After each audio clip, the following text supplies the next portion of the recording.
ambil aja kursi, kalau nggak muat di sini juga nggak apa-apa. Tapi kena saya nggak? Itu Kikonya nggak kena kan kalau duduk di sini? Kayak Habib Umar nih nggak kena kan?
Kita tes dulu ya.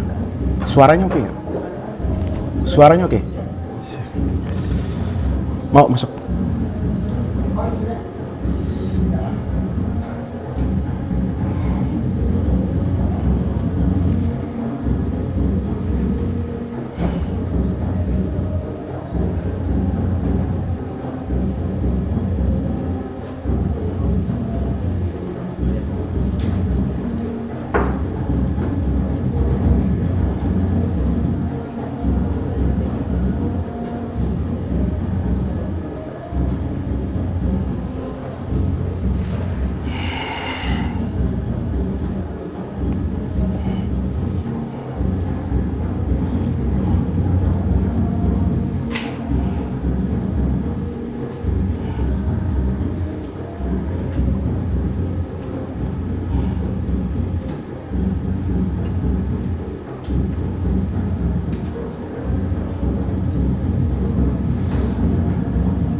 Sudah dia, Fadil sudah.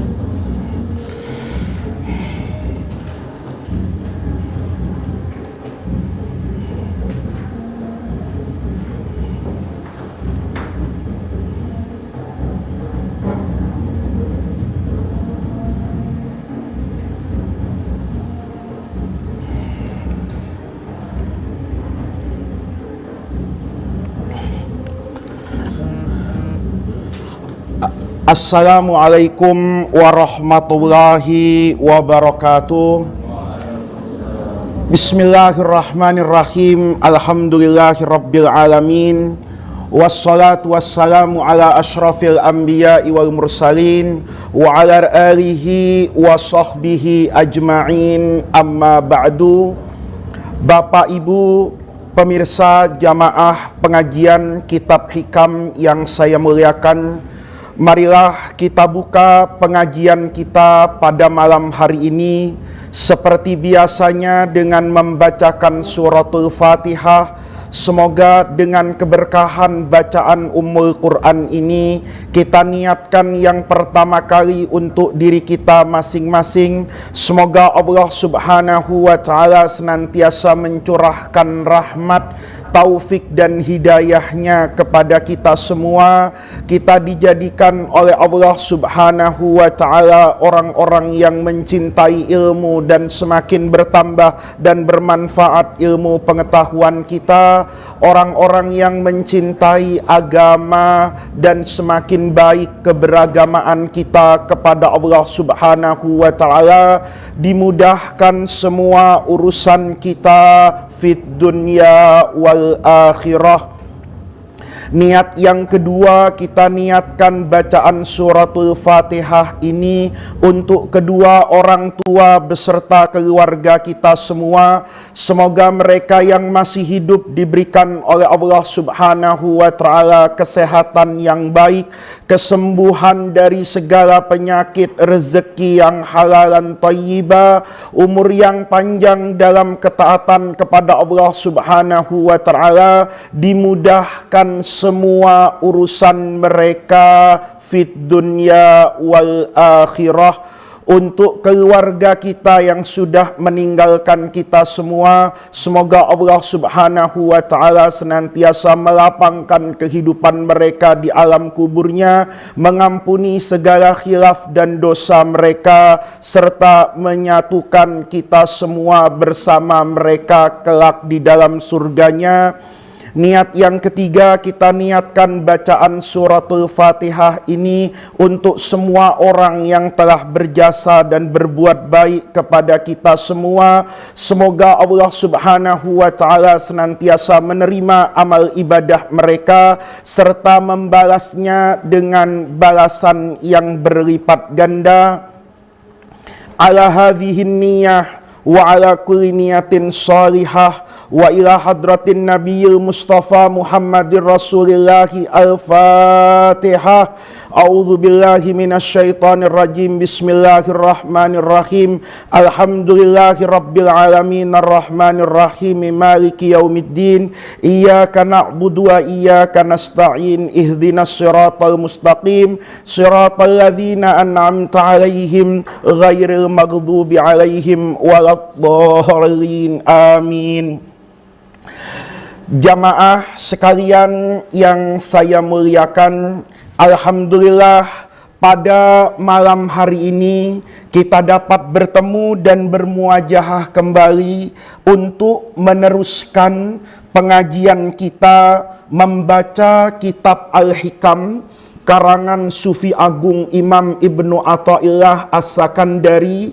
Pada pengajian yang lalu, kalau tidak salah 3 minggu yang lalu, kita sudah memasuki hikmah yang ke-21, hikmah yang cukup panjang. Saya membaca dengan membagi hikmah itu menjadi 4 pokok bahasan. Al-Imam Ibnu Athaillah As-Sakandari bertutur, talabuka minhu ittihamun lahu. Ini yang pertama. Kemudian yang kedua, wa talabuka lahu ghaibatun minka anhu. Kemudian yang ketiga, wa talabuka li ghairihi li qillati hayaika minhu. Dan yang terakhir adalah wa talabuka min ghairihi li wujudi bu'dika lahu. Yang pertama, talabuka minhu, ini permohonanmu kepada Allah. Kita semua tentu pernah berdoa yang isi dari doa itu adalah permohonan, pengharapan, ya, permintaan kita kepada Allah Subhanahu wa taala. Tetapi di sini Ibnu Athaillah sedang mengajarkan yang namanya adab, akhlak para salik, orang yang sedang berjalan ingin menemui ridhonya Allah Subhanahu wa ta'ala. Maka dibutuhkan yang namanya akhlak batiniyah, kebersihan yang ada di dalam apa itu? Hati manusia. Maka di sini Ibnu Athaillah, seperti yang sudah saya sampaikan pada pengajian yang lalu, kalau ada orang memohon, meminta dan berharap kepada Allah, tetapi di dalam hatinya itu ada disertai anggapan kalau dia tidak meminta maka tidak diapakan ini, diberi. Ada perasaan bahwa saya ini akan mendapatkan pemberian dari Allah karena saya meminta kepada siapa ini? Allah. Maka itu kata Imam Ibnu Athaillah bagian dari su'ul adab ma'allah, bagian dari kekurang ajaran, kekurangan akhlak kita, karena seolah-olah mencurigai Allah Subhanahu wa ta'ala. Maka di sini para pemirsa sekalian, saya ingin mengingatkan dan menekankan kembali seperti yang saya jelaskan pada pengajian yang lalu, ini bukan berarti orang dilarang berdoa meminta kepada Allah. Tetapi doa itu sebagaimana dinyatakan oleh Rasulullah Shallallahu Alaihi Wasallam bahwa ad-du'a'u huwal ibadah, bahwa inti dari ibadah itu adalah doa. Ketika Allah misalnya berfirman di dalam Al-Quran, wa ma khalaqtul insa wal jinna illa liya'budun. Saya itu tidak menciptakan yang namanya manusia, ya, al-jin sekalipun itu kecuali untuk apa ini? Beribadah kepada saya. Puncak ibadah seseorang itu kan pengakuan ketundukan seorang hamba bahwa dia memiliki kekurangan dan keterbatasan, maka dia membutuhkan pertolongan daripada Allah Subhanahu wa ta'ala. Maka di sini nanti permintaan kita kepada Allah, doa yang kita panjatkan kepada Allah itu harus berdasarkan perasaan bahwa ini bagian dari ibadah saya kepada Allah. Jadi kalau kita minta kepada Allah, itu bukan minta karena hawa nafsu kita. Kalau saya misalnya, kayak teman-teman ini murid-murid saya di Darul Rahman, mungkin kelas 6 sebentar lagi mau ujian. Mungkin habis ujian nanti mau diajak ziarah Wali Songo. Semuanya butuh apa itu? Uang dan biaya. Maka kemudian salah seorang di antara mereka atau mereka semua itu bertawajuh kepada Allah Subhanahu wa ta'ala. Ya Allah, berikan saya rezeki agar orang tua saya, atau berikan kepada kedua orang tua saya rezeki agar mereka bisa membayar apa ini? Kebutuhan hidup saya. Nah, ketika kita meminta itu kepada Allah, itu karena bagian dari apa ini? Ibadah. Bukan suudzon. Misalnya, apa Allah tidak tahu? Sebentar lagi mau ujian, sebentar lagi butuh uang, kok orang tua saya tidak diberi apa ini? Rezeki, nggak begitu. Tapi bagian doa itu adalah bagian dari apa ini? Ibadah. Oleh karena itu para pemirsa, malam hari ini saya ingin menekankan beberapa hal. Yang pertama, orang itu dalam berdoa, kata guru saya, itu harus punya athiqatu bil istijabah, bukan athiqatu bid du'a. Ya, orang itu ketika berdoa itu harus punya keyakinan bahwa doanya itu akan dikabul, dijawab sama Allah, bukan orang itu yakin dengan doanya. Nih, ini ada orang kadang-kadang suka bilang, ya yakin aja dengan doa kita. Enggak. Yang yakin itu bukan dengan doa kita, tapi yakin bahwa doa kita akan dijawab sama Allah. Makanya itu dulu kalau saya itu punya guru, ya, guru saya itu kalau berkhutbah Jumat mau ngajak para jamaah sekalian, itu beliau selalu membaca 2 kali itu. Yang pertama, kalau mau berhenti dari khutbah pertama, ya, ada jalsah rohah itu antara 2 khutbah, atau kemudian mau doa pada khutbah yang keberapa ini? Kedua. Maka beliau berwasiat itu kepada kami para jamaah sholat Jumat itu. Waktu saya sholat dengan guru saya, dia katakan, ya ma'asyiral muslimin ud'ullaha, ayo kalian berdoa kepada Allah, wa antum muqinuna bil ijabah, bukan wa antum muqinuna fi du'aikum. Ini ada bedanya. Saya itu kalau berdoa itu jangan yakin dengan doa saya.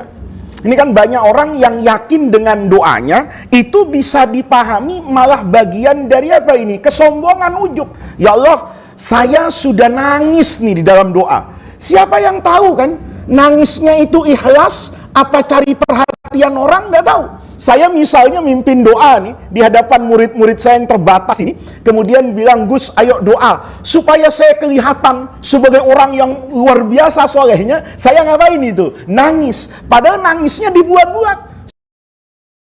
Sebelum kesini, misal masker saya kasih minyak angin yang banyak-banyak, ya, atau kemudian tangan saya sudah saya baluri dengan apa ini? Bawang. Kemudian begitu mau mimpin doa, saya dekatkan dulu ke arah apa ini? Mata, gosok-gosok, keluar air mata. Nggak ada yang tahu. Mungkin murid saya akan mengatakan, subhanallah, itu Gus Faiz kalau doa wusuk betul sama Allah sampai apa ini? Nangis. Padahal air mata saya itu bukan lahir dari dalam hati saya, tapi keinginan saya untuk dianggap orang apa ini? Hebat. Orang soleh apa, siapa yang tahu? Nggak ada yang tahu, ya.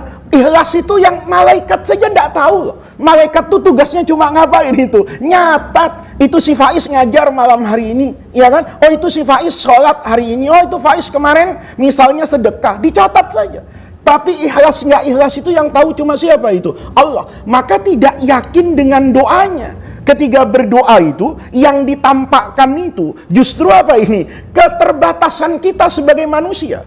Itu yang misalnya dilakukan oleh para apa ini? Para anbiya misalnya. Ketika kemarin saya bercerita misalnya bahwa Nabi Ibrahim alaihissalam itu ketika mau diapakan itu? Dibakar, dilempar karena sudah divonis oleh Raja Namrud. Itu kan Nabi Ibrahim didatangi oleh malaikat siapa ini? Jibril. Itu riwayat hadisnya ada di Su'abil Iman, Imam Baihaqi, ada di tarikhnya Imam Bukhari misalnya, ada banyak dalam buku literasi itu, dalam buku referensi tentang hadis. Nabi Ibrahim itu ditawarkan bantuan oleh malaikat Jibril.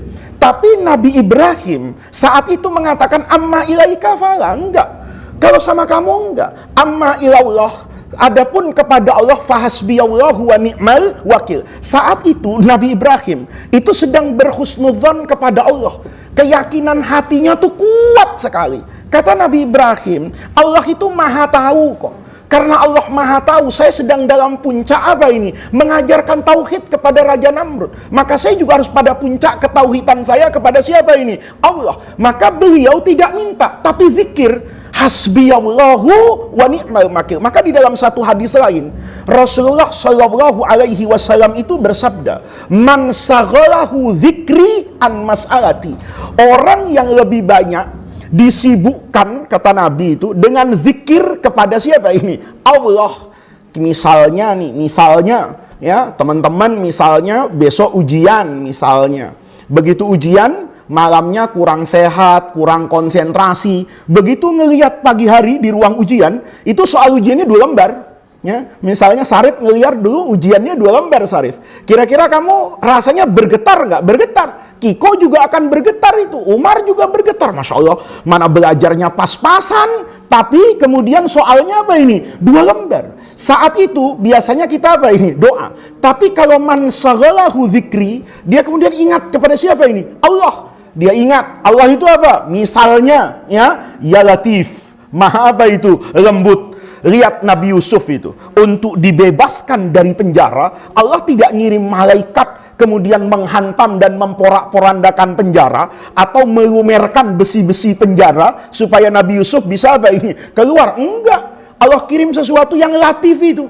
Yang tidak ada orang apa ini? Tahu, mimpi ke Raja Mesir. Raja Mesirnya Wasani itu masih belum apa ini? Bertauhid itu. Mimpi kepada Raja Mesir yang masih non-muslim, ya. Dia mimpikan mimpi yang terjadi, tentu para hadirin, para pemirsa tahu cerita itu. Dari mimpi itulah kemudian bermula Nabi Yusuf itu berbalik apa ini? Sejarah. Dari asalnya dibuang ke sumur, dijual jadi budak dan seterusnya. Mulai dari situ berbalik arahnya, keluar dari penjara jadi apa itu? Jadi orang yang punya makinun amin, punya makanah di Mesir, kedudukan amin dan sangat dipercaya. Ini orangnya jabatannya tinggi, elektabilitasnya juga tinggi, kalau bahasa pemilu sekarang, integritasnya juga tidak diapakan itu, diragukan. Itu Allah ya Latif. Dengar belajar wirid ya Latif, Umar begitu mau ujian itu tidak minta, ya Allah mudah-mudahan lulus, mudah-mudahan soalnya gampang, enggak. Tapi langsung apa ini? Ya Latif, ya Latif, ya Latif. Itu tandanya dia apa ini? Dia sikoh dengan Allah yang Maha Latif. Atau kamu misalnya ujian apa ini? Ujian Syafa'i. Ustadznya terkenal apa ini? Galak misalnya. Masuk saja, menatap mukanya itu separuh dari hafalan udah gugur itu. Ya, maka kemudian baca apa ini? Ya Aziz, ya Qawi, ya Matin. Kan misalnya gitu kan? Ya. Nah, yang seperti ini anak-anakku ya, kemudian atau para jamaah sekalian, itu kata Rasulullah, orang kalau disibukkan dengan zikir kepada saya, maka u'tihi, saya akan kasih orang itu khaira ma u'tiyas sa'ilun. Ya, sebaik-baik apa yang Allah berikan ma'a'ta as-sa'ilin, yang Allah berikan kepada orang yang apa ini? Minta. Nah, itu bukan berarti kemudian orang tidak berdoa, enggak. Ini yang tingkatan makom yang pertama yang saya jelaskan sampai pengajian kemarin itu menunjukkan makom di mana orang itu ada apa ini? Keyakinan bahwa Allah itu yang maha tahu, Allah itu yang maha bijaksana. Mungkin kalau bapak dan ibu pemirsa sekalian memutar kembali hikam sebelumnya, itu kan Ibnu Athaillah mengatakan begini, la yakun ta'akhuru amadil ata'i ma'ilhahi fid du'ai mujiban liya'sika. Kalau kita ini sudah berdoa ini, ya, ta'akhuru amadil ata', ta'akhuru amadil ata' itu berdoa udah lama banget, tapi doanya nggak diapakan ini, dikabul. Itu jangan sampai mujiban liyaksika, membuat engkau putus asa dari Allah. Kenapa? Fahuwa dominalakal ijabah.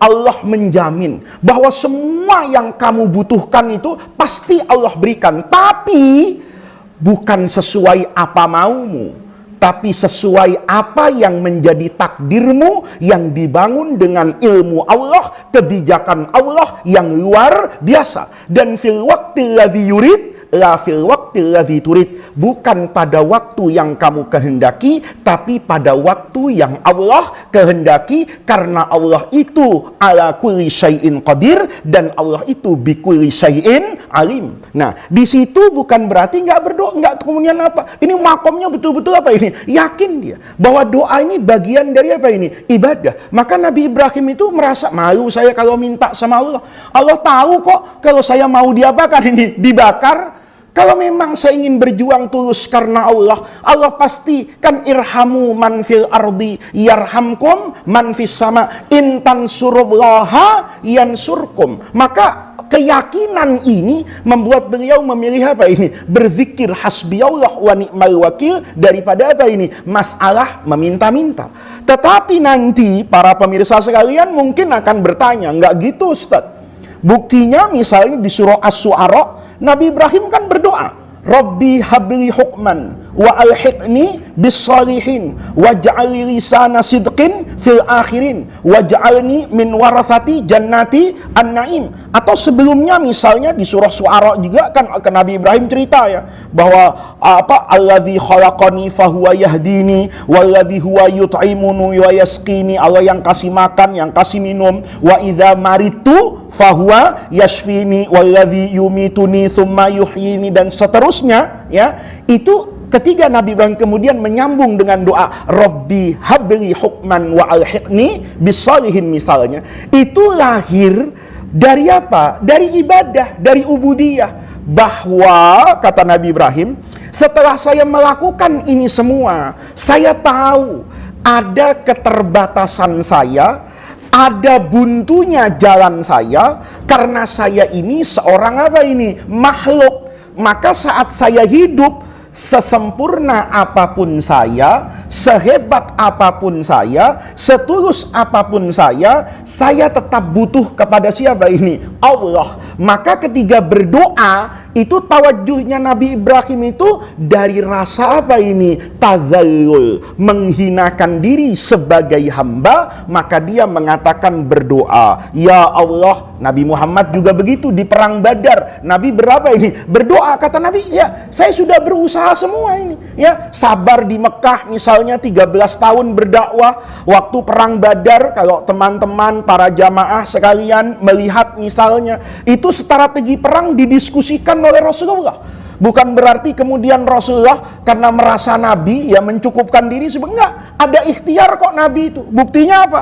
Kata Nabi, ayo kita cegat orang Quraisy itu di Badar, jangan di dekat kota Madinah, karena seandainya kita kalah, orang Madinah masih punya persiapan karena ada jarak kan. Itu yang pertama. Yang kedua, Nabi naruh pasukan begini-begini. Nanti kita baca dalam sirah Nabawiyah itu bahwa sahabat Nabi Khabbab Ibnil Arati itu tidak puas dengan strategi Nabi, tapi juga tidak berani untuk langsung bertanya kepada siapa itu? Rasulullah, karena ini panglima perangnya Nabi ini. Maka dengan etika yang santun, Khabbab tuh tanya sama Rasulullah, ya Rasulullah, al-makana alladzi anzalta fihi juyusal muslimin, itu strategi perang apa? Tempat-tempat yang kamu taruh pasukan itu Abu Bakar ada di sana misalnya, Hamzah disuruh begini, Umar disuruh begini, Zaid disuruh ini misalnya, Sayyidina Ali semuanya sudah kayak gitu. Ahwa wahyun min indillah, itu wahyu dari Allah. Kalau wahyu ya selesai gitu ya. Wa mayantiqu anil hawa in huwa illa wahyun yuha. Am huwa harbun, apa ini bagian dari perang? Wal harbu khid'ah. Kalau perang itu kayak main catur, adu apa ini? Strategi. Saya main catur sama Umar, biar saya gurunya mungkin kalah. Kenapa? Karena kalah strategi. Rasulullah jawab, bal huwa harbun. Itu harbun ya Khabbab. Loh, kalau harbun ya Rasulullah, enggak pas itu pasukan di situ, robah ya Rasulullah. Artinya apa? Ini sudah pakai apa ini? Strategi, ikhtiar sudah. Nah, setelah ikhtiar sudah, maka Nabi itu yad'ullaha tadarruan. Itu dengan merendahkan apa ini? Diri Rasulullah, merendahkan hati Rasulullah. Ya Allah, saya ini sudah melakukan semuanya, tapi apa daya saya? La haula wala quwwata illa billah. Maka saya berdoa ini kemudian bagian dari tadarru'. Jadi para pemirsa, kedua-duanya itu boleh dilakukan, tetapi yang paling penting tidak sikoh dengan doanya, tidak yakin dengan doanya, tapi yakin dengan kedermawanan dan keluasan rahmat Allah. Kalau orang yakin yang kedua yang saya katakan tadi, ya kan tadi saya ingatkan jangan athiqatu bid-du'a, tapi athiqah itu bil qabul wal istijabah. Karena kalau nanti sikoh dengan doa, bawaannya ujub itu. Ya Allah, saya kan berjuang atas nama Islam. Saya kan mujahid fisabilillah. Saya kan sudah nangis. Saya kan sudah ikhlas. Kok doa saya nggak dijawab, malah jadi ujub. Tapi kita mengatakan, ya Allah, ini saya panjatkan doa sebagai bukti keterbatasan saya, kelemahan saya, ketidaktahuan diri saya, sholat nggak bener, puasa nggak beres, berani-beraninya minta kepada siapa itu? Allah. Tapi saya thiqah, ya Allah. Sikohnya apa? Sikohnya itu, kata orang tadi ya, sikohnya itu karena engkau itu yang maha rahman dan yang maha rahim. Ini penting, makanya dalam doa itu guru saya sering bilang gitu, kamu ngomong saja semua kebaikan Allah dan semua kejahatan. Ya Allah, saya ini setiap hari berbuat maksiat, tatawaddadu ilayya, ya Allah engkau ngasih mawaddah saya ya birahmatika, wa atabaghadu ilaika bil ma'asi. Allah ngasih saya apa ini? Oksigen. Ya, kita kemarin waktu COVID sedang tinggi-tingginya, orang panik karena kehabisan apa itu? Oksigen. Kita hirup oksigen setiap hari ini tanpa pernah menghitung. Itu rahmat dari siapa ini? Allah. Allah kasih mawaddah, rasa cinta Allah kepada hambanya, Rahman, Rahim, apa aja dikasih. Tapi cinta Allah kepada kita, sayangnya Allah kepada kita balas dengan apa itu? Maksiat. Kita ngomong, ya Allah, wa atabagadu ilaika bil ma'asi. Engkau kasih segala-galanya, tapi ya Allah, ya, keyakinan saya akan rahmatmu itu yang membuat saya berani berdoa. Seandainya saya tahu Tuhan itu tidak maha rahman dan tidak maha rahim, saya tidak akan berani meminta kepadamu. Coba kita sama orang, ya, coba kita sama orang. Kiko nih misalnya berbuat salah sama saya, dia pasti nggak akan berani ketemu dengan siapa ini? Saya, apalagi minta. Ya kan? Saya bilang sama Habib Umar nih misalnya, Umar jaga motor saya, jaga sendal saya, tahu-tahu hilang. Gitu. Begitu hilang, apa berani Umar ketemu dengan saya? Atau saya bilang, Umar kamu jangan merokok di pesantrennya. Tahu-tahu dia apa ini? Merokok di depan mata saya. Dia mungkin besok untuk bertemu saya enggak berani. Karena dia pasti yakin kalau saya akan apa itu? Marah. Karena saya tidak punya sifat seperti sifatnya Allah. Yang warahmati sabaqat. Rahmat saya itu selalu mendahului dari ghadabi, murka saya. Bahkan Allah memperkenalkan pertama kali kepada kita umat manusia. Itu setiap baca Quran kita akan baca semua lafadznya Bismillah, bukan Al-Jabbarul Muntaqim, bukan yang Syadidul Iqab, tapi yang Ar-Rahman Ar-Rahim. Maka doa itu begitu, bukan kemudian minta yakinnya. Oh ini saya tanya, Umar kamu kenapa jadi orang pintar? Ya saya doa Ustaz, tiap malam saya berdoa, ayyaj'alani Allahu aliman, itu karena doa saya. Kamu kenapa lulus ujian? Ya karena doa saya. Saya kalau berdoa itu suara saya langsung dikenal kok sama semua malaikat. Itu jadi sombong atau ngaku-ngaku. Ya gimana? Nggak dijawab doa saya Ustaz, saya kan jihad fisabilillah. Itu kan mengaku-ngakuan sepihak. Nah yang seperti inilah sebetulnya yang dimaksudkan oleh Imam Ibnu Athaillah pada hikam ini. Jadi jangan salah persepsi, kemudian ada orang yang mendengar bacaan hikam ini WhatsApp saya. Kalau begitu kita semua salah, karena selalu berdoa meminta kepada, bukan permintaannya, tapi niatan kebersihan hatinya kepada Allah Subhanahu wa Ta'ala. Ini jadi para pemirsa ini harus ingat betul, ini kita ketika berhadapan dengan Allah, ini mazhab yang benar ini. Ya, Imam Ibnu Athaillah itu sama nanti belajar di belakang itu. Kata beliau, tidak ada dosa yang besar kalau berhadapan dengan rahmat Allah, dan tidak ada dosa yang kecil kalau berhadapan dengan keadilan Allah. Lihat nih, kalau kita di akhirat nanti dapat rahmat Allah, dosa yang besar itu bisa mengantarkan kita masuk ke dalam apa ini? Surga. Tapi kalau Allah pakai keadilannya, ya Allah, wa in ta'uddu ni'matallahi la tuhsuha. Nikmat Allah ditanya satu-satu. Kemudian apa yang kita berikan? Nggak bisa. Oleh karena itu di sini yang dimaksud oleh Imam Ibnu Athaillah, kita selalu percaya dengan rahmat Allah. Itu yang pertama. Yang kedua, gambaran kita berdoa kepada Allah, sekalipun dengan menggunakan tawassul sekalipun, wasta'inu bisabri wassalat misalnya, sudah sabar, sudah apa ini? Salat. Itu bukan kesabaran kita dan salat kita yang kemudian menyebabkan turunnya apa ini? Rahmat Allah, tapi memang murni Rahman dan Rahimnya Allah. Jangan pernah kita punya anggapan bahwa sholat saya, bahwa puasa saya, bukan berarti terus nggak sholat. Bukan. Artinya orang yang beriman itu selalu rendah hati. Sholatnya ribuan rakaat, tapi takut tidak mendapatkan ridho Allah. Kita baru sholat tahajud seminggu, wah itu sudah merasa radhiyallahu anhu. Wah, itu yang susah. Ya. Dulu guru saya itu kasih gambaran gini, kasih gambarannya. Transaksi orang dengan Allah ini supaya kita nggak sombong. Jangan sampai orang itu bilang begini, bukankah di Quran ini sebenarnya balik ke apa? Ke hikmah yang pertama-tama dulu itu, bahwa orang itu tidak akan masuk surga karena amal perbuatannya. Mungkin yang ikut ngaji hikam dari awal masih ingat itu ya, masih ngaji di Masjid Darur Rahman itu ya. Nah itu sebetulnya Allah Ibnu Athaillah itu ingin mengingatkan kepada kita loh, jangan pernah dalam hidup itu yang mengandalkan amal, tapi yang kita andalkan Allah. Kemudian ada orang bertanya, Qurannya bilang udkhul jannata bima kuntum ta'malun. Kalian masuk surga karena apa ini? Amal. Amal kita itu bukan ongkos masuk surga, kemudian dibayar pas-pasan sama dengan itu, enggak. Kalau saya sholatnya di depan berarti VVIP di surga, ya belum tentu. Sama atau gambarannya begini kata guru saya dulu.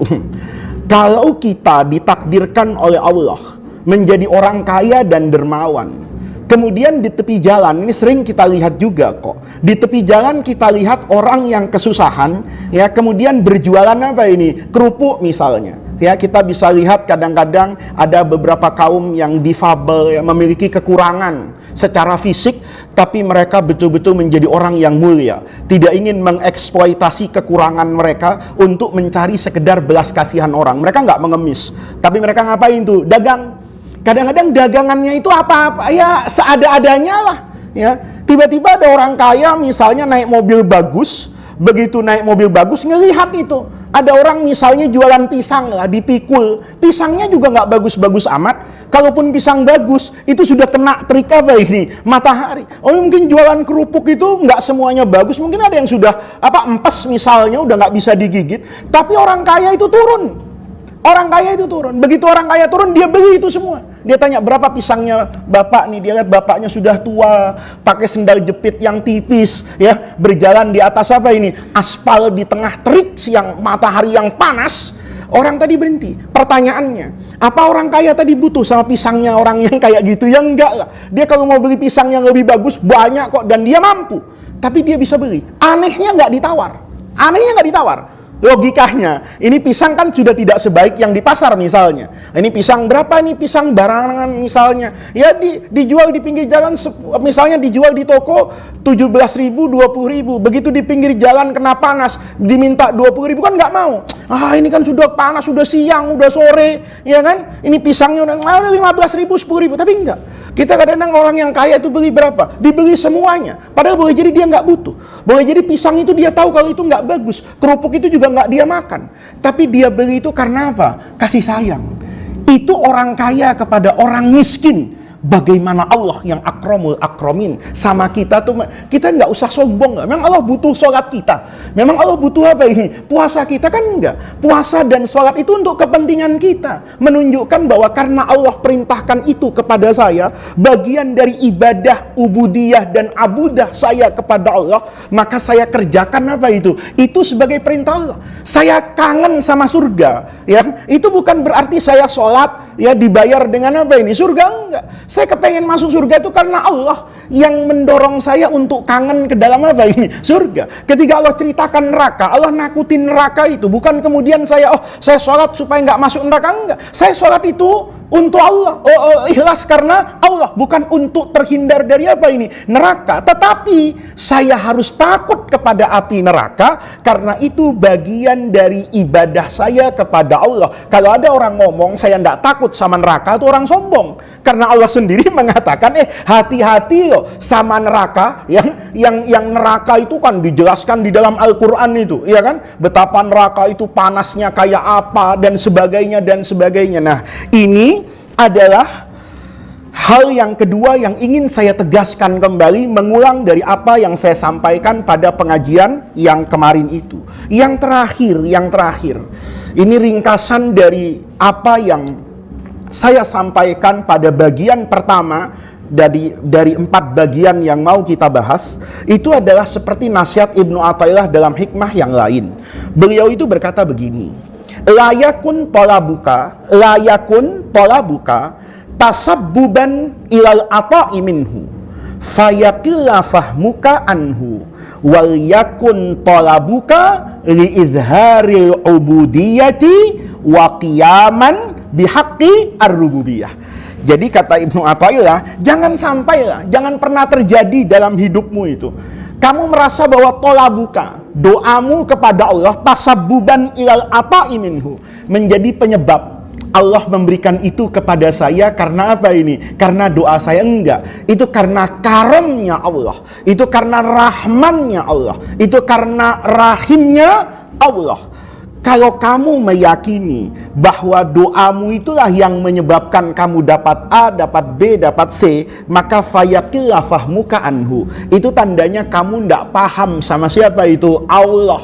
Allah itu kalau mau ngasih, ya kan? Ya Allah itu kalau mau ngasih, ngasih aja. Nggak nanya saya. Beda kan? Kalau saya mau ngasih, misalnya ada santri saya misalnya Kiko misalnya, ya, ini tamat kelas 6 tahun kemarin misalnya. Orang bilang ini mau dijadikan guru nggak di pesantren Darul Rahman. Saya tanya dulu dong, minta pertimbangan sama Fadil yang lebih senior, minta pertimbangan sama Sarif. Red, itu kamu kenal nggak Kiko? Kata Sarif A, kata Fadil B, kata yang lain C. Saya minta pertimbangan. Kalau Allah kan enggak.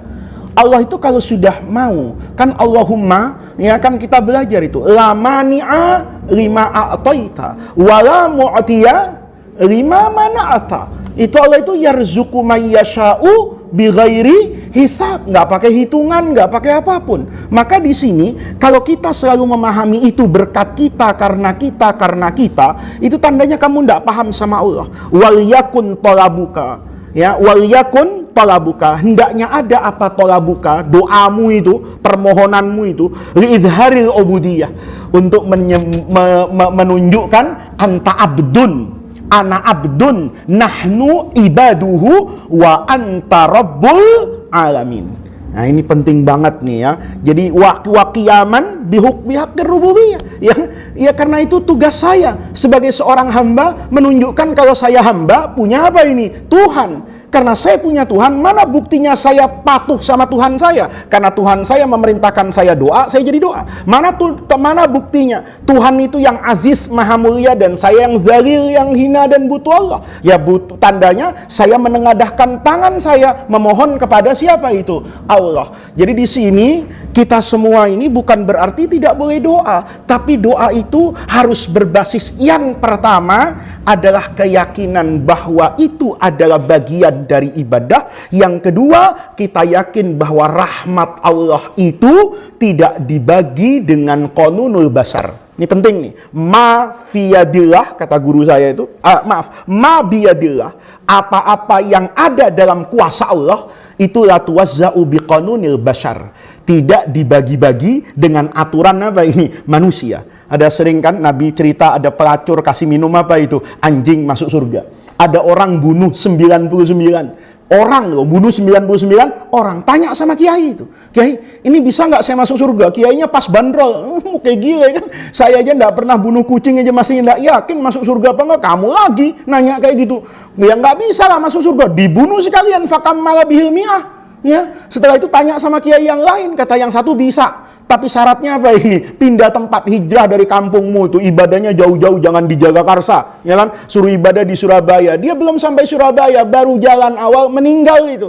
Tapi dibawa oleh malaikat siapa itu? Rahmat. Kenapa? Karena orang saat itu boleh jadi keyakinan dia akan rahmatnya siapa itu? Allah. Ya, ini para pemirsa sekedar untuk apa ini? Mengingatkan kepada kita semua bahwa Allah itu yang maha apa ini? Yang maha Rahman dan maha Rahim. Jangan pernah kemudian ada perasaan tidak baik, menuduh Allah, menyangsikan Allah, ya, atau curiga kepada Allah. Itu adalah satu sikap yang perlu kita jauhi. Kemudian yang kedua, tolabuka lahu, ini beda-beda ya. Ada tolabuka minhu, ini kan yang pertama minhu, yang kedua itu tolabuka lahu. Itu mufradatnya kalau di Darul Rahman. Tolaba kalau lahu itu sama dengan bahasa anhu. Ya, jadi mufradatnya kalau tolabtu lahu itu sama dengan bahasa anhu, pencarian. Pencarian ya, tolabtu lil ayati fil Quran, ya saya bahastu anha fil Quran, itu mufradatnya. Pencarianmu lahu kepada selain Allah. Nih, kalau ada orang menuhankan selain apa ini? Allah. Kalau ada orang merasa bahwa Allah itu ada saingannya, ya, ada kongsinya, ada temennya, ada syariknya, itu tandanya kalau kita mencari-cari Allah, tolabuka lahu. Kalau kalian mencari-cari Allah, maaf ya, saya salah, itu yang di bawah yang saya terjemahkan tadi. Tolabuka lahu, kalau kamu masih mencari-cari Allah, ya, itu ghaibatun minka. Tandanya yang tidak ada itu bukan Allah, tapi ghaibatun itu minka, antal ghaibu anhu anillah. Lihat nih, kalau ada orang suka kan tuh mempertanyakan di mana Allah.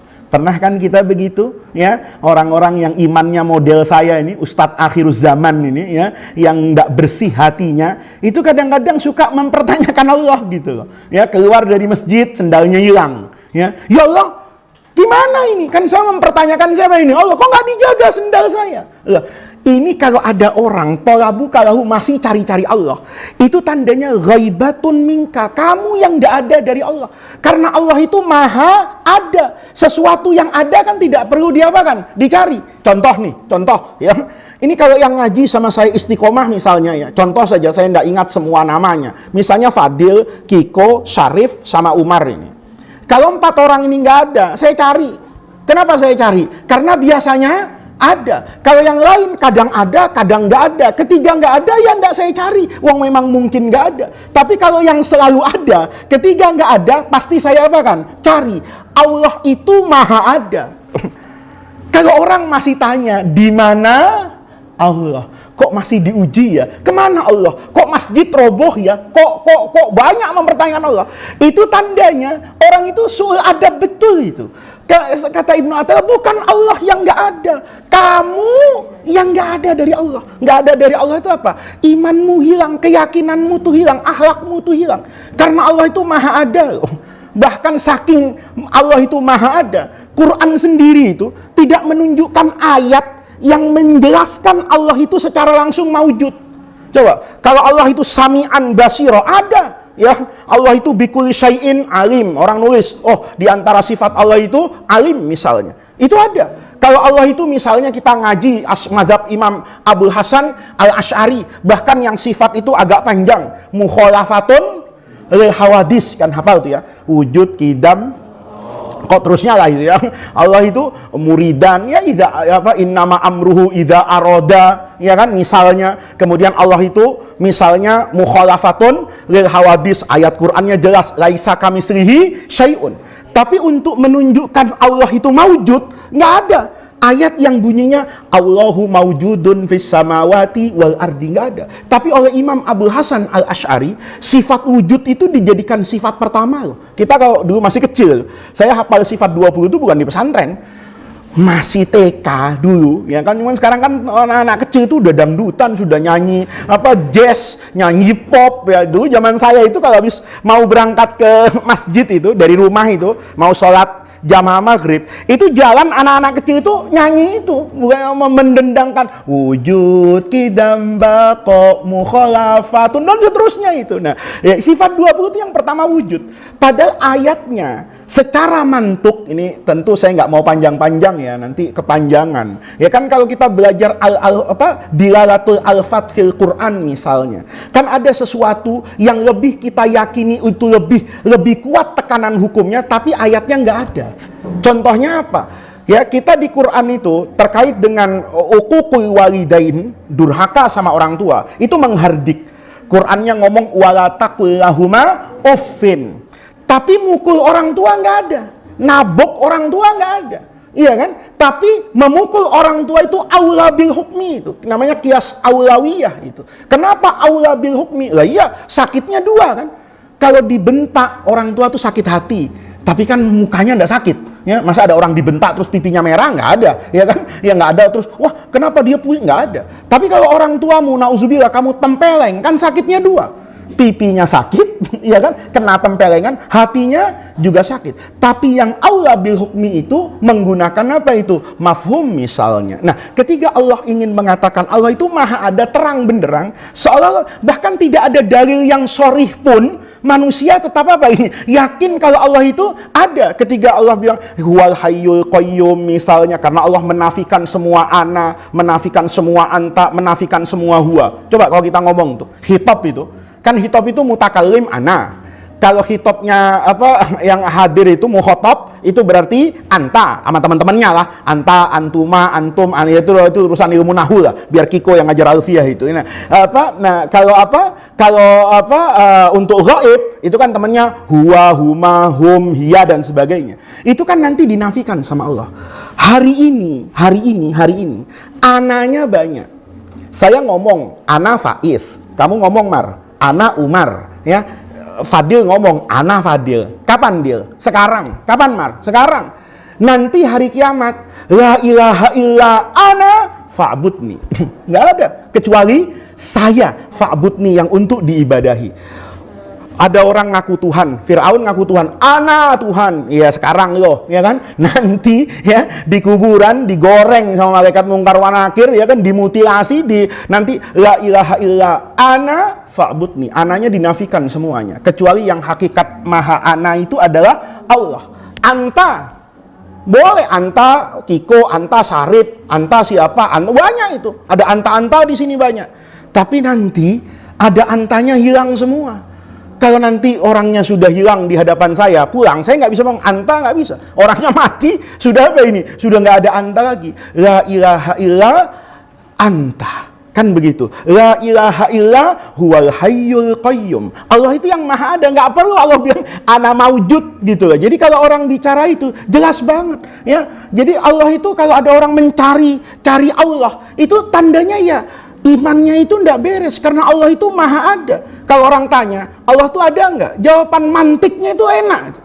Allah itu ada sebelum kata-kata ada itu ada. Allah sudah ada. Dan kata-kata tidak ada itu ada karena adanya Allah. Bahkan kata-kata ada itu diwujudkan oleh Allah yang maha ada. Kan begitu, sederhana saja. Maka kalau ada orang ini ya, talabuka lahu, kata Imam Ibnu Athaillah, talabuka lahu, kamu masih cari-cari di mana Allah. Itu bukan Allah yang tidak ada, kamu yang jauh. Ini kan sering kita kehilangan sendal, nanya Allah di mana? Ya Allah itu maujud, maha ada. Kamu di mana-mana saja, Allah itu apa ini? Tahu, nggak ada Allah. Oh, mungkin doa saya nggak makbul karena saya ada di, misalnya di dalam laut lagi nyelam, jaraknya terlalu jauh dengan Allah misalnya. Nggak ada. Orang berdoa dimanapun, kapanpun, itu kata Allah, wa idza sa'alaka abdi anni fa inni qarib. Allah itu maha dekat, ada semuanya. Kalau Anda mempertanyakan Allah, berarti selama ini Anda tidak pernah merasa menghadirkan Allah. Anda merasa bisa luput dari Allah. Anda bisa terhijab dari Allah. Padahal hijab, ini penting nih, yang dulu kita jelaskan di hikmah yang ke-16 itu. Allah itu tidak terhijab. Kenapa tidak terhijab? Yang mengadakan hijab itu Allah. Masa Allah menciptakan hijab kemudian Allah kemudian terhijab mahjub? Tidak. Siapa yang bisa menghijab Allah? Padahal Allah itu yang huwal awwal wal akhir wal zahiru wal batin, yang maha zahir, yang maha nampak. Maka di sini diingatkan, mulutnya itu dijaga. Jangan suka nanya di mana Allah, mana keadilan Allah. Sering tuh kita ya, sudah merasa hafalannya banyak ya, sudah mati-matian belajarnya, bayar uang ujian duluan, lunas uang pesantren duluan, tahu-tahu rosip gitu. Itu kejadian tuh. Sudah dia yang jadi ketua Haflatul Wada, ya kan? Dia yang bela-belain segala kegiatan kelas 6, yang sambutan waktu Haflatul Wada bapaknya. Tahu-tahu begitu keluar nilainya apa ini? Rosip, nauzubillah itu. Kemudian nanya kan, mana Allah ini? Ya Allah, saya setahun mimpin baca burdah. Allah, di mana Allah? Ya Allah ada. Jangan-jangan teriakanmu di burdah itu teriakan tanpa apa itu? Makna. Jadi ini, kalau Anda bertanya di mana Allah, itu bukan Allah nggak ada. Anda yang tidak ada dari Allah. Anda lari. Lari bukan lari artinya bisa lari menjauh dari Allah. Lari dari kedekatan kepada Allah dengan maksiat.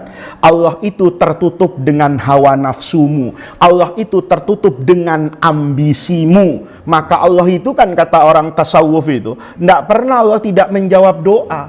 Kita ini nggak pernah kecewa. Coba lihat ya, Nabi Zakaria itu, walam aku bidu'aika rabbi syaqiyya. Nggak pernah saya merasa kebelangsak dengan doa. Kita ini sebetulnya yang kecewa itu kan bukan karena doa kita, tapi harapan kita dalam doa kan. Rabbana atina fid dunya hasanah. Ditafsirkan masing-masing. Kiko tamat dari Darul Rahman kemarin begitu jadi guru, khusyuk dia. Rabbana atina fid dunya hasanah. Kamu ngapain Kiko? Kata saya, doa Gus. Doa apa? Ya Allah berikan saya yang baik di dunia. Yang baik di dunia apa? Kiko, jawab dia sama saya, Yamaha NMAX Gus, atau Honda PCX. Jadi dia yang kecewa nanti begitu tahu-tahu setelah ngajar ya nggak punya motor tetap jalan kaki. Dia kecewa kan? Dia sebenarnya bukan kecewa dengan doanya, tapi dia kecewa dengan apa itu? Harapannya. Kalau doanya nggak akan kecewa, dia kan mintanya yang baik di dunia. Allah tahu, ini orang nggak bisa naik motor, takutan, grogian. Nanti kalau naik motor di Jakarta yang sudah mulai macet, dikelakson sedikit grogi, jatuh. Kalau jatuh nanti kakinya patah. Allah Maha tahu, daripada kakinya patah, mendingan nggak usah dikasih motor. Allah nggak pernah nggak jawab doa kita, tapi kita dikecewakan oleh apa ini? Harapan kita. Ini contohnya malam ini Kiko aja lah, karena dia banyak tersenyum ya. Nah, ini para pemirsa sekalian, ini yang saya jadikan contoh. Para pemirsa jangan juga berpikir ini adalah murid-murid saya yang bertahun-tahun dengan saya. Jadi kalau dijadikan contoh itu mereka nggak pernah sakit hati, malah senang ya. Namanya ikut viral di Darul Rahman Media. Jadi nanti di akhir pengajian kita akan tampilkan lah mana yang namanya Fadil, mana yang namanya Kiko yang sering disebut dalam pengajian hikam ini. Nah, itu adalah tolabuka lahu ghaibatun minka anhu. Kemudian tolabuka li ghairihi. Nah, ini yang tadi yang saya keselio lidah ini. Tolabuka li ghairihi, pencarianmu li ghairillah. Kalau kamu sampai mencari Tuhan selain apa ini? Allah ya. Itu likillati hayaika minhu, karena kamu tuh nggak tahu apa ini, nggak tahu malu gitu loh. Jadi nih, kalau kalian mencari Tuhan selain Allah nih, ya, pencarianmu kepada sesuatu yang bisa dipersepsikan sebagai apa ini? Tuhan, memiliki kekuatan seperti kekuatan siapa ini? Tuhan. Itu tandanya kamu nggak punya malu. Nah, ini penting Pak, para pemirsa sekalian ya. Ini bukan saja orang yang ateis loh. Kan orang sering bilang kalau orang yang cari Tuhan selain Allah itu orang kafir, musyrik, ateis. Enggak selalu. Kita sebagai orang yang bukan saja muslim ya, tapi kalau sudah ngaji tasawuf itu kan sedang yasluku ya, as-suluk ilallah. Itu diminta harus selalu hudur bahwa Allah segalanya itu Allah gitu. Jangan sampai ketika kita melakukan hukum sebab akibat. Tahu sebab akibat? Sebab akibat itu saya bermasker. Kemudian saya merasa, oh kalau sudah maskeran nggak kena corona. Saya sudah divaksin. Bahkan saya itu termasuk yang sangat mengkampanyekan vaksin sebagai bagian dari ikhtiar. Orang silahkan suudzon atau apa, saya dengarkan dari pakar, ya pakar sains yang bisa saya percaya, dari dokter yang mungkin sholatnya jauh lebih baik dari saya, dari para ahli obat-obatan yang mungkin juga lebih khusyuk puasanya dari saya. Mereka mengatakan secara sains ini adalah bagian dari ikhtiar, maka saya divaksin. Tetapi saya nggak boleh nih, kalau kemudian pola buka, kemarin waktu corona bingung kan, ya Allah kalau terpapar gimana, kalau sakit gimana. Begitu ada vaksin, seolah-olah yang melindungi saya siapa itu? Vaksin. Oh enggak. Saya harus tahu, vaksin itu tidak lebih dan tidak kurang seperti hujan saya pakai payung. Ya, saya bisa basah, saya bisa tidak basah. Ketika saya berpayung, maka saya melindungi tubuh saya tidak terkena hujan, tapi saya mungkin sakit. Ada banyak anak-anak kecil itu ya yang ngojek payung. Ya, saya tuh sering banget gitu kalau udah hujan itu banyak anak-anak kecil tuh ngojek payung. Ada yang mereka punya payung 2. Tapi kebanyakan payungnya cuma berapa? 1. Payungnya dikasih sama saya. Saya jalan ke, saya bilang, adik gimana? Nggak apa-apa Pak, saya cari duit. Nanti sakit. Udah biasa. Ya. Itu hujan-hujanan. Kata orang Jawa, dilalah. Kebetulan besok saya ke tempat itu lagi. Hujan lagi. Anak itu ada lagi. Sehat walafiat tuh. Nggak ada bersin, nggak ada masuk angin. Saya yang pakai payung, malam pulang ke rumah tuh dikerokin sama istri saya. Tapi bukan berarti kemudian saya tidak payungan. Karena ada orang yang takdirnya itu berpayung sehat, ada takdirnya berpayung sakit, ada yang takdirnya tidak berpayung sehat, tapi ada juga yang tidak berpayung malah apa ini? Sakit. Itu dari mana kita bisa mengatur Allah? Jangan kemudian kita mengatur berdasarkan hawa nafsu. Ini sekarang sering nih. Orang tuh ngatur-ngatur Allah tuh, ikut campur tangan Allah tuh sering. Kalau temannya sakit dibilang ujian. Kalau musuhnya sakit dibilang musibah. Lihat nih, saya musuhan sama Umar nih. Karena kemarin misalnya dukung gubernurnya beda. Atau misalnya dukung pilpresnya beda. Atau pilih partainya beda. Terus sakit. Karena ini saya nggak suka sama Umar, saya bilang tuh Umar sakit tuh azab dari Allah. Ya kan? Nanti karena Fadil ini teman saya, sama begitu Fadil sakit, itu ujian. Itu ngomong kayak gitu dari mana? Itu dari hawa nafsu yang tersembunyi dalam hati. Karena nggak ada yang tahu siapa yang ujian, siapa yang musibah. Jangan-jangan yang ngomong juga bisa ngomong gitu sedang diazab sama Allah itu. Sehingga dia sombong, saya ngatur-ngatur kayak begitu. Nah, ini para pemirsa sekalian, kita juga ketika hidup itu nggak boleh kemudian percaya pada hukum sebab musabab yang terpisah dengan keyakinan bahwa al-musabbib was-sabab al-hakiki itu adalah Allah. Jadi nggak boleh mengatakan, kenapa hujan turun? Mendung. Ya, biar mendung kalau Allah nggak mau. Kan kita belajar akidah. Masya Allahu kana.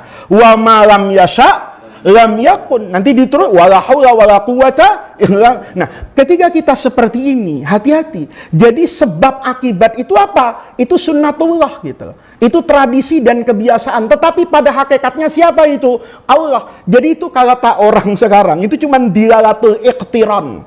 Iqtiran itu hanya keterkaitan belaka. Jadi kalau ada mendung sama hujan, itu memang pasangannya. Ada gula, ada semut, itu memang pasangannya. Tapi yang menyebabkan semut ke gula itu Allah. Gitu loh. Buktinya apa? Kita misalnya, saya suka duren ya. Tapi kadang-kadang kalau lagi sakit, itu duren rasanya jadi nggak enak. Saya suka makan misalnya, makanan tuh biasa terasa enak. Waktu saya terpapar COVID ya, akhir 2020, itu aneh betul. Ya, saya tuh nggak enak makan. Karena nggak enak makan, kehilangan rasa kan di lidah dengan di hidung itu. Ketiga itu, saya merasa saya terpapar COVID. Kata istri saya, mau makan apa? Saya bilang, coba yang pedes-pedes, dibeliin bakso kan. Yang bakso itu saya suka banget. Ya, pedagang baksonya masih di Jakarta Selatan tuh dekat Senopati. Istri saya beli dari Jagakarsa ke sana, beli anget-anget. Saya paling suka kasih bawang goreng, jeruk nipis sama pedes. Wah, itu enak banget tuh dimakannya. Saya kaget banget tuh. Saya bilang sama istri saya, nggak dikasih sambal ya? Katanya udah sesendok. Kok nggak berasa ya? Coba tambahin lagi. Saya keringetan tapi nggak berasa. Saya bilang, penyakit apa ini, corona kenapa? Ya artinya ketika saya keringetan, kan sinyal sambalnya ada itu. Berarti pedes kan? Buktinya saya apa ini? Keringetan. Tapi saya kok nggak berasa pedes ya? Kehilangan apa ini? Rasa. Berarti yang membuat cabai itu nikmat itu sebenarnya bukan lidah saya. Tapi adalah rahmat Allah yang memberikan saya asyifa. Itu nikmat banget. Kamu kan sama lah yang muda-muda ini. Ya, kalau pacarnya diambil orang, dunia itu kelihatan sepi banget. Pada dunia itu apa itu? Ramai. Ternyata yang membuat suasana gembira itu adalah siapa itu? Allah. Makanya di Quran kan Allah yang ada haka wa abka. Ya iya. Kita harus tahu nggak ada sebab akibat tuh. Ada orang nih cerita nih. Istrinya galak banget. Belum bayar kontrakan setengah tahun. Ya, pusingnya luar biasa ini. Main ke warung kopi itu. Ada janda, dia bisa godain gitu. Padahal asalnya apa ini? Pusing. Kenapa? Allah yang buat kayak gitu. Ada haka wa abka. Ada orang kan hidupnya miskin tapi ceria. Ada orang itu ta'isa bimalihi. Tersiksa dengan apanya ini? Hartanya. Berarti apakah kebahagiaan itu erat dengan uang? Belum tentu. Walaupun ya punya uang itu belum tentu bahagia, kata anak sekarang, apalagi nggak punya kan gitu kan. Nah, tetapi maksud saya, kita itu sebagai orang yang beriman, itu ketika memahami sebab akibat itu ya seperti itu. Itu sebab akibat itu dibuat oleh siapa ini? Allah. Tapi keyakinannya itu harus benar. Makanya memahami hadis juga harus tahu mana yang hakiki, mana yang majazi. Misalnya hadis Rasulullah di hadapan Sayyidina Abdullah ibni Abbas radhiyallahu anhu. Kata Nabi, ya gulam, ihfazillaha yahfazka, ihfazillaha tajidhu tujahaka. Idza sta'anta fasta'in billah. Ini hadis juga jangan disalahpahami. Kalau minta tolong kepada Allah. Terus nauzubillah ada kebakaran. Nih, ya ada kebakaran, Fadil ngajinya nggak hatam nih, nggak belajar balaghah, nggak belajar macam-macam, ya, nggak belajar usul fiqhi. Maka saya penting banget nih, santri saya itu saya ingatkan betul. Kalau Anda belajar hadis untuk menjaga hadis Rasulullah, mana yang sahih, mana yang hasan, mana yang dhaif, dia juga perlu belajar usul fikih untuk menjaga pemahaman itu agar benar. Jadi ilmu hadis itu yahmi wa yahfadhu hadis Rasulullah minat tahrif, taskhif, tabdil, taghyir. Ilmu usul fikih itu menjaga pemahaman kita dari pemahaman yang salah. Jangan nanti Fadil ngajinya baru sampai hadis cuman modal hafalan, nggak ngerti ilmu penunjangnya. Idza sta'anta fasta'in bila ada kebakaran, ya kan? Umar mau teriak nih, kebakaran, tolong Pak RT, Pak RW. Fadil ngomong, Mar, haram musyrik, idza sta'anta fasta'in billah. Bukan itu gitu loh. Ada hadis lain, wallahu fi aunil abdi maka al abdu fi auni akhihi. Ini berarti ada namanya apa ini? Ikhtiar. Ada wakuli malu misalnya. Berarti ini mengerti gitu loh. Sebab akibat itu adalah kebiasaan saja yang dibangun oleh Allah yang Maha Tahu. Kalau mau pinter belajar, ya. Kalau mau nggak keracunan, jangan dekat-dekat ular. Kalau dipatok sama ular, kamu bisa keracunan. Tapi di mulutnya ular yang ada racunnya itu, dia makan makanannya, nggak pernah ular mati keracunan. Ya, ular ini mati kenapa? Keracunan racunnya sendiri nggak ada. Padahal dia ngunyah-ngunyah makanan pakai racunnya yang ada di mana itu? Di lidahnya. Itu namanya memahami hukum sebab akibat. Ketika Nabi mengatakan idza sta'anta fasta'in billah, itu ala maknal hakiki. Yang hakiki itu, ya, yang bisa nolong kamu itu adalah Allah.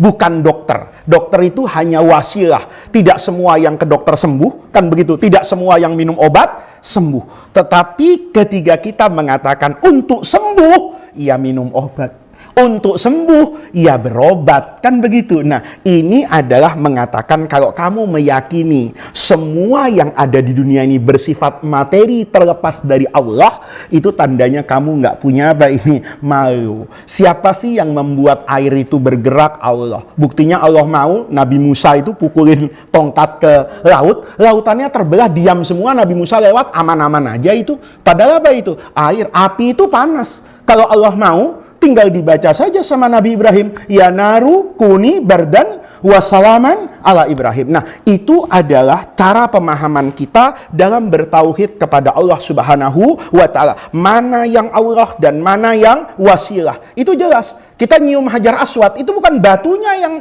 memberikan manfaat. Kenapa kita mencium hajar aswad? Ya karena disuruh sama Rasulullah. Ketika kita disuruh sama Rasul, tunduknya kita kepada perintah Rasulullah itu sama dengan tunduknya kita kepada perintah Allah. Kita muterin Ka'bah. Jadi orang jangan sampai, tawassul itu nggak boleh sama benda mati. Kita ketika tawaf di Ka'bah, itu kan senang bertakarrub, bertawassul kepada Allah. Dengan apa? Dengan taat perintah ini. Waliyatufu bil baitil atiq. Disuruh apa ini? Tawaf. Nah, ketiga itu kita tahu bahwa batu ini nggak ada artinya. Batu Ka'bah itu nggak ada artinya. Batu hajar nggak ada artinya. Dia menjadi berarti karena apa? Karena dia min sya'airillah, disuruh dihormati. Wa may yu'azzim sya'airallah. Ada orang cium mushaf misalnya, atau ada qori ngomong, selesai baca Quran ngomong nih, shadaqallahul azim. Ada orang bilang, ya, itu bid'ah. Bid'ah dari mana? Wong Qur'annya bilang qul shadaqallah. Qur'annya wa may yu'azzim sya'airallah. Ada orang begitu dibaca Quran ngomong shadaqallahul azim. Bagian dari takzim enggak? Takzim. Nah, maka kalau orang itu tahu, oh iya ini Quran, ya. Ini jangan sampai ya kita salah memahami hukum sebab apa ini? Akibat seolah-olah itu semua sama. Kamu rajin baca Waqiah. Nih santri rata-rata hafal Yasin sama Waqiah nih. Karena Yasin dipakai untuk tahlilan, Waqiah karena takut miskin, kan begitu ya. Nah, kita baca surah Waqiah itu bukan kemudian surah Waqiah yang membuat saya cukup dalam hidup, enggak. Karena Allah yang membuat hukum, karena Rasulullah yang menjanjikan. Rasulullah itu la yuhliful mi'ad, janji Nabi itu enggak mungkin diingkari. Maka itu hanya sebagai wasilah. Ar-Raziqul Haqiqi adalah Allah Subhanahu wa ta'ala, bukan dawammu atas pembacaan surah apa ini? Waqiah. Yang terakhir malam hari ini daripada hikmah yang ke-21, talabuka min ghairihi, kalau kamu meminta min ghairihi ini dari selain apa ini? Allah. Ya, minta sama pohon, minta sama selain Allah, itu liwujudi bu'dika lahu. Itu menunjukkan karena kamu itu jauh dari siapa ini? Allah. Itu kan memahaminya sebetulnya sederhana aja. ya para pemirsa. Orang itu kan ada anak itu, kalau minta uang ada yang mintanya sama ibunya terus, ya, karena dia sering dimarahin bapaknya, kan gitu. Ada yang dekatnya sama siapa ini? Bapaknya, karena sering dimarahin sama siapa ini? Ibunya. Nah, ketiga orang itu meminta kepada ibunya, karena dia merasa ibunya, dia lebih dekat kepada ibunya daripada kepada bapaknya. Sama kan? Kalau kita apa-apa manjanya kepada selain Allah, itu menunjukkan bahwa kita jauh dari siapa ini? Dari Allah Subhanahu wa Ta'ala. Kalau kita dekat dengan Allah, maka kita akan selalu meminta kepada Allah. Kita kan selalu kan, kita curhat saja kepada orang yang dekat kan. Kiko sama Sarip nih misalnya, naksir misalnya. Kan dia nggak berani cerita sama saya, ya kan? Nggak berani Kiko terus cerita, saya Gus naksir ini nggak berani. Karena mungkin dia kedekatannya bukan teman, kedekatan sebagai guru, takut dia. Atau nggak berani juga cerita misalnya Fadil cerita sama Umar kalau dia nggak dekat. Tapi kalau dekat berani nggak? Berani. Rahasia dua orang ini udah kata Umar, nakalnya Fadil saya tahu, kata Fadil nakalnya Umar tahu, biar ntar jadi Habib gua tahu modalnya di pondok kayak apa misalnya. Itu karena gara-gara apa itu? Gara-gara apa itu? Gara-gara dekat kan? Kalau nggak dekat kira-kira curhat nggak? Enggak. Maka orang itu harus dekat dulu. Sama dengan Quran kan. Orang ada merasa saya baca Quran kok nggak apa-apa. Ya karena nggak dekat dengan Quran. Bacanya cuma Ramadan itu juga nggak hatam. Kan gitu kan. Itu juga dimarahin takut sama Kismu Ta'lim. Itu juga karena di pondok ada tadarus. Begitu pulang udah balik lagi ke YouTube sama televisi misalnya. Nah ketiga seperti ini.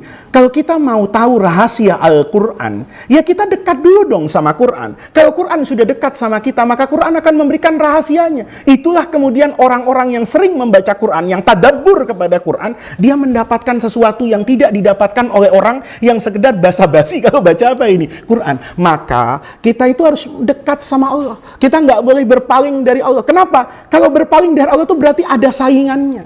Nih saya tutup pengajian ini dengan cerita Syekh Abdul Qadir Jailani Qaddasallahu sirrahu. Beliau, guru saya dulu di Mesir itu pernah cerita gini. Sayyidi Syekh Abdul Qadir Jailani Qaddasallahu sirrahu itu pernah didatangi oleh muridnya yang perempuan. Ya, muridnya perempuan nih pakai cadar, ya, pakai cadar. Jadi orang pakai cadar itu harus dihargai, belum tentu teroris gitu. Ini nggak boleh. Kemudian itu ada dalam fikih Islam, juga ada dalam mazhab Syafi'i juga dijelaskan. Jadi nggak ada masalah. Istri saya tidak bercadar, anak putri perempuan saya tidak bercadar, santri saya tidak bercadar. Tapi saya secara fikih, ya, ketika membaca arok ulama secara utuh, ya saya menghargai lah bahwa cadar itu bukan sekedar bagian dari budaya, tapi memang ada pendapat itu di dalam apa ini, buku-buku fikih yang mu'tabarah yang kita pelajari di pesantren sesuai tradisi ahlu sunnah wal jamaah. Nah, ketiga itu perempuannya itu pakai cadar, tertutup gitu. Dia curhat sama Syekh Abdul Qadir Jailani, guru, suami saya poligami. Ini ibu-ibu seneng nanti kalau dengar ujungnya ini ya. Kata Syekh Abdul Qadir Jailani, memang kenapa? Apa masalahnya poligami? Memang dibolehkan kan di dalam apa ini? Syariat dibolehkan loh ya. Bukan saya nyuruh Kiko poligami, ya, nggak nyuruh Habib Umar poligami, saya nggak nyuruh Sarip poligami, nggak nyuruh Fadil poligami loh. Itu di dalam Al-Quran sesuai dengan yang saya pahami dari guru saya, itu dibolehkan. Ya dibolehkan ya, dibolehkan ya. Ini ingat ngaji malam ini ya. Ini kalau sudah poligami agama, ini murid saya ini belum satu aja belum punya tapi ketawa semua loh dia dengar ini poligami. Nah, ini dibolehkan gitu ya, dibolehkan. Kata Syekh Abdul Qadir Jailani, apa masalahnya? Ya kalau dia mau poligami, dia mampu, dia ini ya nggak ada yang salah gitu. Perempuan tadi bilang gini, guru, boleh nggak saya buka cadar saya? Dia pakai cadar. Boleh nggak saya buka cadar saya? Kata Syekh Abdul Qadir Jailani, apa masalahnya? Kamu sampai perlu membuka apa ini? Cadar, apa kaitannya dengan pertanyaan? Enggak guru, saya bukan mau sombong. Saya hanya ingin menunjukkan kepada guru bahwa saya ini perempuan yang sangat cantik. Memang cantik betulan, gitu, dibuka. Gitu. Ini saya cantik. Perempuan seperti saya cantiknya guru, apa pantas di poligami? Kan banyak juga orang poligami yang kedua itu kadang-kadang tidak lebih cantik, malah kadang-kadang lebih tua dan lebih jelek. Ada yang kayak gitu. Ini jangan ditafsirkan dengan sara ya, jangan ya. Ada istri pertamanya tuh kadang-kadang saya pernah jadi saksi di pengadilan ngelihat itu. Istri keduanya itu standarnya jauh di bawah yang pertama, tapi entah bagaimana tertarik juga begitu ya. Ya memang begitu Kiko, kata guru saya gitu ya. Kita kalau lihat perempuan belum jadi istri itu perempuan paling cantik sedunia ya. Ya nanti Kiko kalau sudah nikah ya 30 tahun, salah-salah kucing dibedakin kelihatan cantik sama kamu. Nah itu sekedar bercanda lah. Nah ini cantik sekali nih, dibuka nikopnya itu. Depan Maulana Sidi Syekh Abdul Qadir Jailani Qaddasallahu sirrahu. Marah, kata beliau tuh marah. Untuk apa kau buka? Supaya guru tahu, saya yang cantik seperti ini apa pantas di poligami. Dengar perempuan ngomong kayak gitu, Syekh Abdul Qadir Jailani pingsan. Pingsan mendadak. Nih, ini jangan seuzon ya. Pingsan karena kecantikan, ntar dulu dengerin pengajian sampai selesai. Ini murid nih sering motong-motong video itu juga nggak bagus. Pengajian nggak hadir sampai akhir juga penyakit itu Kiko ya kan. Ya, perkataan orang dipotong-potong disebarkan terus. Syekh Abdul Qadir Jailani pingsan ngelihat cewek yang cantik, wali apaan itu? Memang kamu wali murid kan begitu kan? Nah, beliau pingsan ini. Muridnya yang panik, guru kenapa? Perempuan ini takut, pergi dia. Gara-gara dia kayak gitu, gurunya jadi apa ini? Pingsan. Selesai semua, mungkin dikasih fresh care lah ya. Dikasih apa? Beliau siuman. Setelah siuman, beliau itu kemudian apa ini? Ditanya sama muridnya. Mabika ya Maulana, guru kenapa kok bisa pingsan tadi? Ngelihat perempuan tanya. Kata dia, saya pingsan karena perempuan tadi mengajarkan kepada saya yang tidak pernah saya bayangkan dalam hidup saya. Kata perempuan tadi, suami saya itu tidak pernah bersyukur dan tidak mengerti begitu cantiknya saya, sehingga dia berpaling kepada orang lain. Seandainya matanya selalu ditujukan kepada kecantikan saya, maka dia tidak akan berpaling kepada orang lain. Begitulah saya, kata Syekh Abdul Qadir Jailani. Saya seharusnya yang bertawajuh kepada Allah yang maha segala-galanya. Tapi saya kadang-kadang melihat penguasa itu kayaknya punya kekayaan. Seolah-olah kekayaannya orang kaya itu lebih bermanfaat buat saya dari kekayaannya siapa itu? Allah. Seolah-olah kebahagiaan itu kalau saya dekat dengan kekuasaan. Seolah-olah kebahagiaan itu kalau saya mencapai puncak karir di bidang tertentu A, B, C, D. Padahal Allah itulah yang maha kaya. Tetapi sering dalam hidup ini kita lebih percaya kepada orang daripada percaya kepada siapa ini? Allah.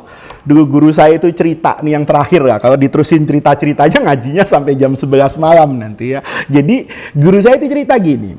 Ada orang cari kerja itu ditolak-tolak terus. Ya, jadi tiap ngajukan lamaran ditolak-tolak terus. Nah, dia punya guru ya, guru saya juga dulu di Arab Saudi di Madinah nih.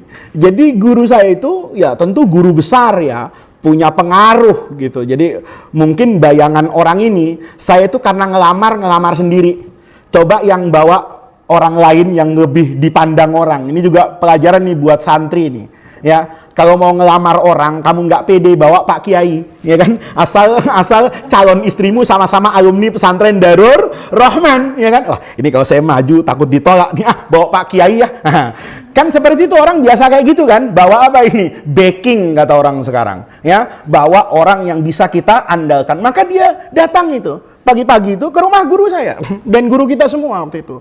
Dia bilang, "Syekh," katanya, "mungkin tawassat tuh wasitoh, perantara. Saya ini masuk sana ditolak, masuk sana disolak, masuk sini tolak." Kata Syekhnya, "Emang mau apa kamu?" Katanya gitu. "Ya Syekh, saya ini mau masuk pekerjaan di sana. Saya yakin lah, siapa tahu Syekh punya kenalan di kantor itu. Mungkin direkturnya murid Syekh juga atau apa." Dia saya yang ngomong lah.